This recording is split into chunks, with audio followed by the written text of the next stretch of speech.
This is my explanation video for my poem. I wrote it based on the growth and development theories out of chapter 3. The first stanza, the maturation theory, I wrote the stanza based on the fact that he states this theory is based that genetics play a primary part in human traits, and that the environment has really nothing to do with our human traits. It's all basically genetics, how we were born, our parents, and all that stuff.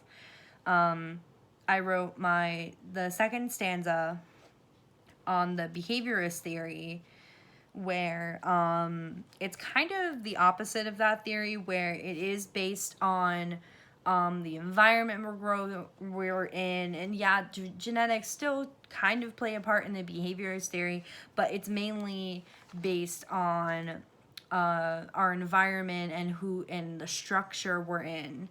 The third stanza is on the postmodern theories,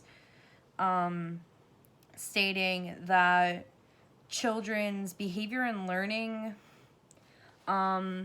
it all depends on culture, society, gender, politics, like all these things that kind of make up your existence, your family, pretty much. Like, say for example, your culture.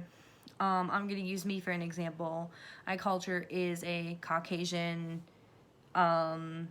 like pretty much just a white, European type culture. Society, like I said, just Caucasian, like middle class. I'm a female, and politically I'm an independent. So all of that was based on kind of how I grew up, because that's kind of how my environment structure was, which is different than a lot of my friends who are all they're all very different in their political views than mine, based on how they grew up and the culture they were raised in, and like the political side of it too.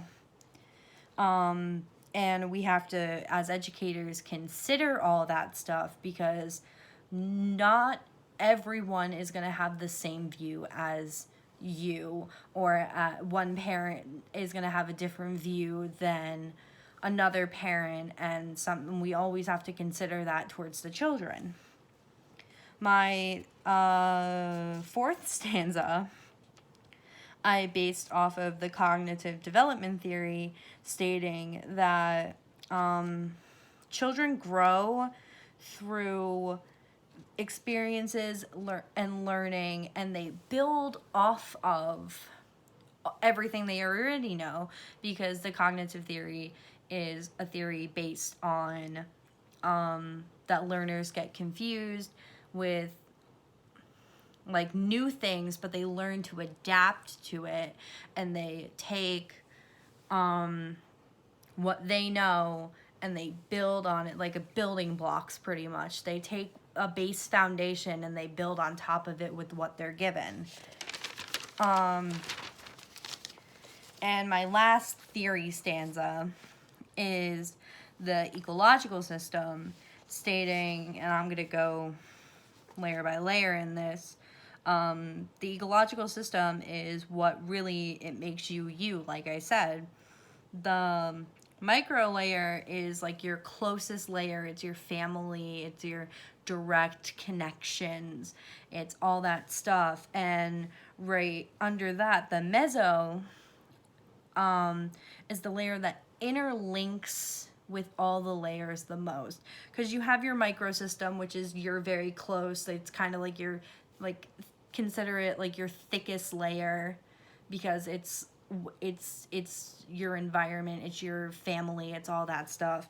And the meso system kind of is the link, like that little thread that goes out to the outside systems, like the exo. The exo system layer It, like I said, is the one that's not seen but felt as the theory states it. It the exosystem is the system that you never see. Most of the time you never see it, but it is directly affecting you in a way that you're not really even aware of. And the macro system is the pot in which it all melts together, which basically saying is the overall, like, your community, it's everyone's point of views. It's like where you grew up. For example, for me, my my macro system, I grew up in a not so culturally diverse area with a lot of hunting, guns, and very different political views than how I was raised. So growing up, it caused conflicts between friends and I who grew up in different microsystems, in different micro mesosystems. We grew up in different systems like that, but it affected our overall macro system in a way because we were all together, but we had those clashes. And that's pretty much the end. Because my last stanza is me talking about how I'm gonna take all these theories and everything I've learned over the semester, and I'm gonna apply it to my future teaching, and that's pretty much it. So